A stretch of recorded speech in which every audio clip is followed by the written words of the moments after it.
Hey guys, it's your girl Don't Touch My Toys, and today I have such a special unboxing to share with you.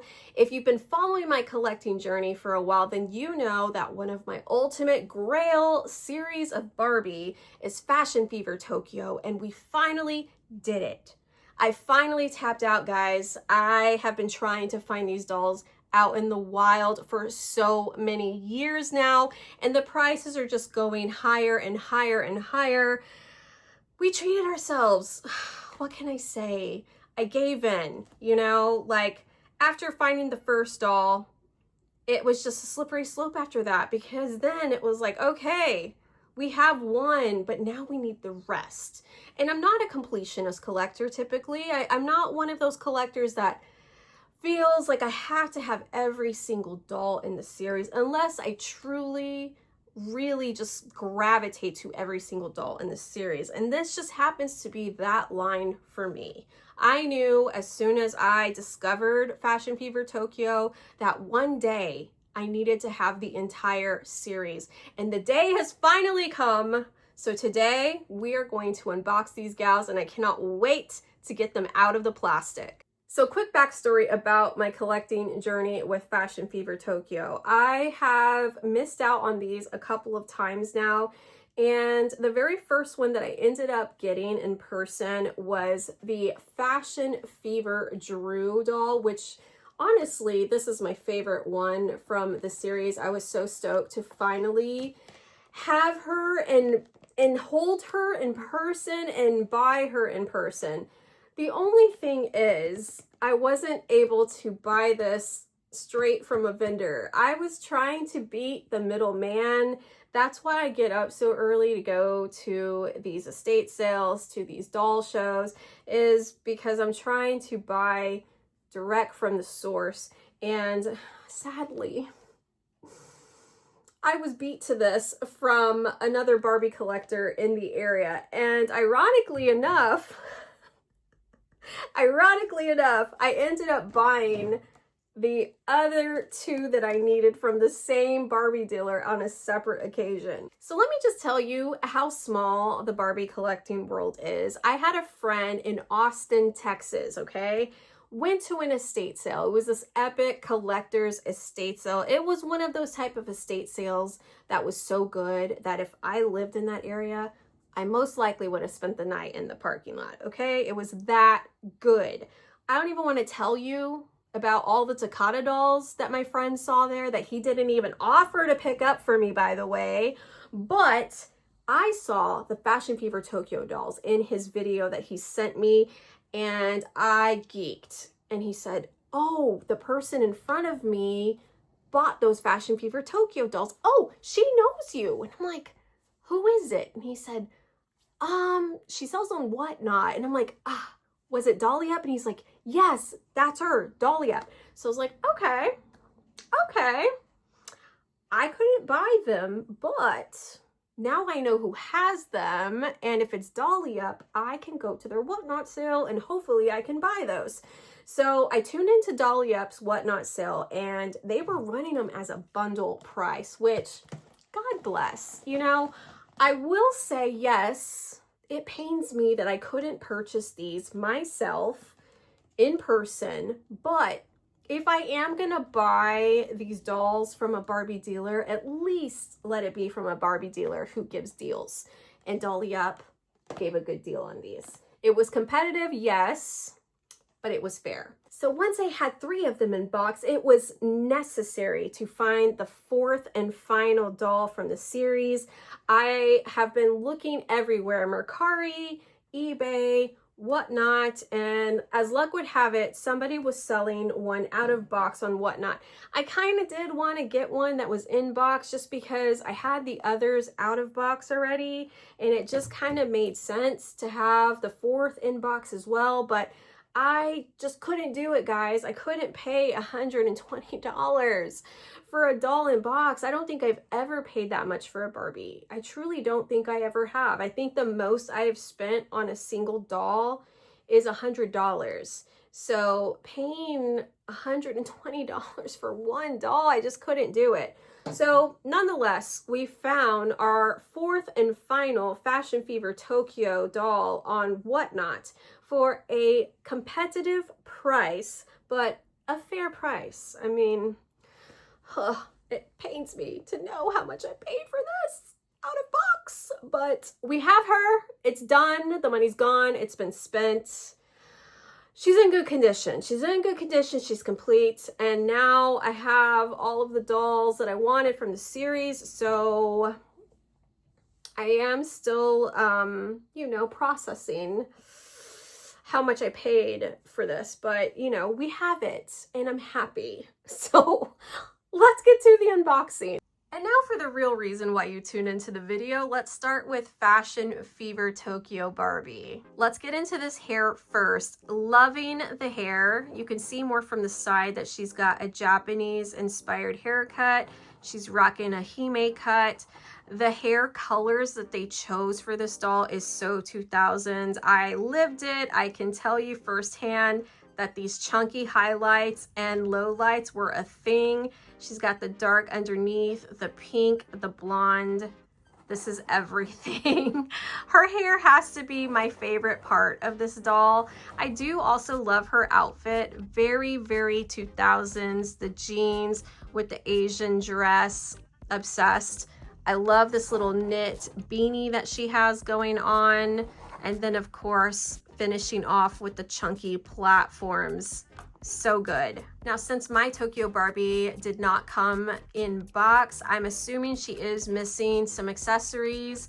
It looks like she doesn't have a handbag or a purse like the other gals do, but I don't know if she had any other jewelry. She does have her bracelets here and she's wearing the belt, but I don't know if she came with like a necklace or anything else.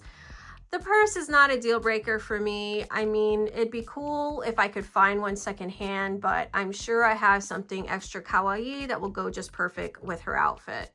Since Drew is my favorite, I think I'm going to save her for last, and we're going to open Kayla next. I feel so terrible taking these out of the box. Like, this is such a great series to just keep on display. And in a perfect world, I would have duplicates of these so I could easily just play with some and keep some in their original packaging. She's free.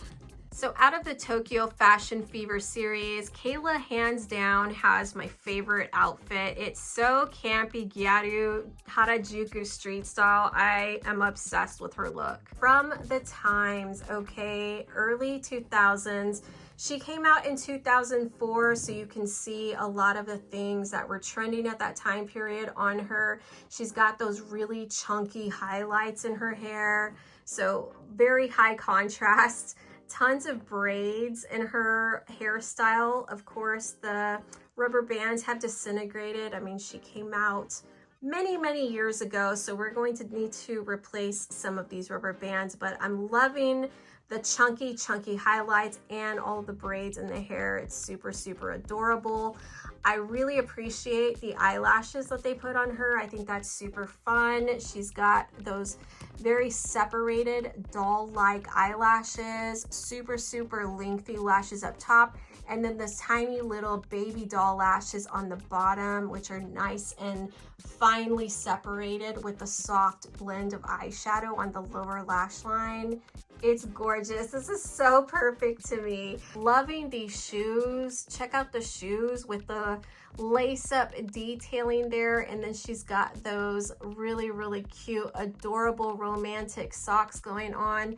The skirt with this little lace underneath, peekaboo, that is so adorbs. The arm warmers with the ribbon and lace detailing. It's absolute perfection to me. I'm not sure what this is. I don't know if this is like a coin purse, if this is for like her Passmo card or what exactly, but it has like a little sticker there that is attached to her little furry bag, which is adorable in itself. Look at these little beads that it has on it. That is a moment. The super chunky and colorful necklace is so cute. I think that Kayla's aesthetic is very maximalist, and that's why I gravitate to her outfit over the others. The others do have a lot of components to them, but hers is just so colorful and so many different textures that she has my favorite fashion look out of all. Well, now I basically know that I'm just going to have to destroy this box, because in order to delicately take her out and not damage her outfit or accidentally cut her hair, I'm going to just have to tear up some of this plastic. I don't want to keep the containers that bad, I guess. Here we go. Here's an up-close look at Teresa. We obviously are going to need to do a spa day, as she's been trapped in that box for far too long. Her original hairstyle is not looking its best, but we will give her a spa day first chance that we get. I will probably have to watch some tutorials online to make sure that I can get it reset to factory setting. I'm not great, so send tips my way, please, when it comes to hair, but we will get her looking right on our next day off. I'm loving her highlights here in the bang area. She's also rocking that Japanese style hime type cut there. She's got these like little buns going on here and pigtails, which is really, really fun. Super, super, super cute. Obsessed with her hair.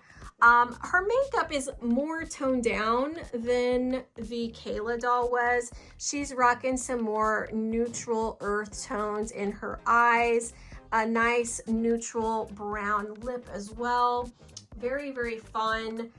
Surprised to see such dark colors on her eyes with the outfit that she's got going on. I would think that her eye makeup would be softer actually, but she's rocking like a darker, smokier, almost cut crease look to her. Now let's get into the outfit. I love her boots. These are so cool. The only thing that I'm scared about is this is that material that disintegrates when you manipulate it too much. So I am going to be very careful with making sure that she's probably not touching anything with these boot covers, because I do not want this to disintegrate. But let me see here if I can show you her shoes.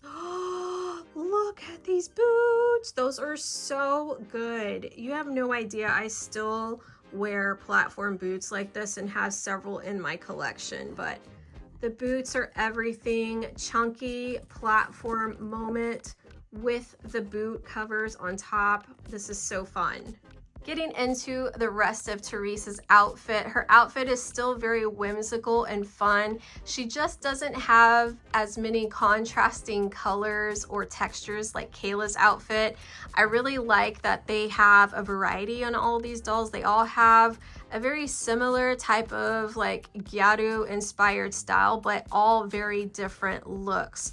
I would say that my favorite pieces to the outfit on Teresa are going to be these wristlets. I think that's really, really fun. The little detailing of the lace here. It's got the two little straps here. I also love that they gave her a layered necklace, which I think is really cool. She has a really cute bag too.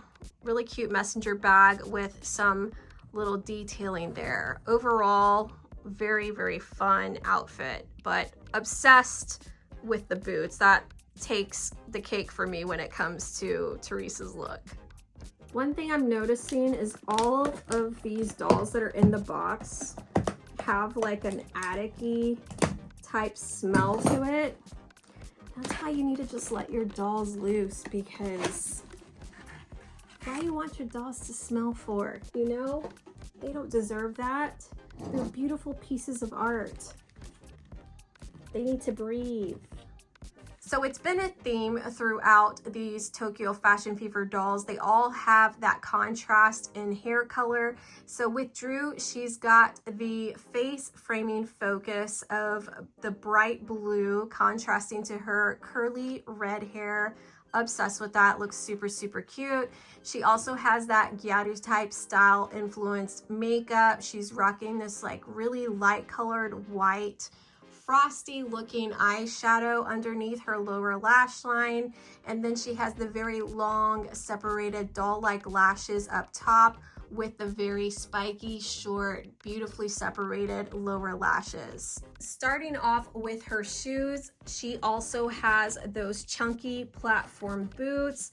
Love that. She has real fabric socks as well underneath, little knee-high socks. Super, super cute. I love this little suede trim detailing on the cuff of the boot. Adorable. I enjoy her outfit because similar to Kayla, she has a lot of bold colors that contrast but just fit so well together. She's not as color coordinated as Teresa does, but it works. I love, love, love the color palette that they use for her outfit. She's got this cute mini skirt, wrap skirt it looks like. And then it has this different fabric texture with some sort of font on it. I don't know, I can't make out what it says on there, but it's really, really fun. I do love her top here, which is 2 layers here, a little halter top on top of a yellow colored top. She also has some wrist accessories here, some individual bangles, which is super fun, and then this little wrist moment with the suede. Super, super cool. She's got a watch on, her bag, another messenger bag here with buckle detailing. Love her necklace. This is so adorable. Very, very kawaii, very fun. And then she also has some silver tiny hoop earrings.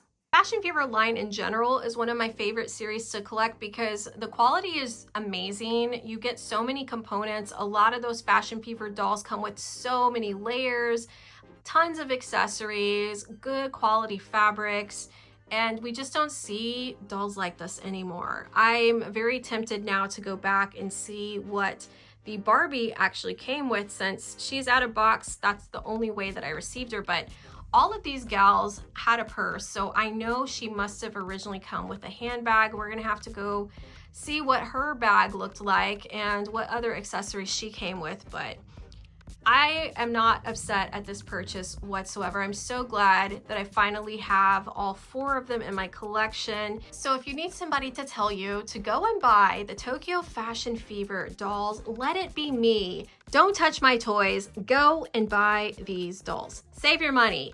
Stop impulse buying on dolls you don't care about and go buy the dolls that you truly love, because I'm saying it now, the prices aren't going down. Go and treat yourself. So I hope you enjoyed this unboxing of my Grail series of Barbie Tokyo Fashion Fever. Thank you so much for watching. I want to hear from you. What are your favorites from this line, if any? Tell me what your favorite components are. Let's connect in the comments. And until next time, I'll see you on the next video.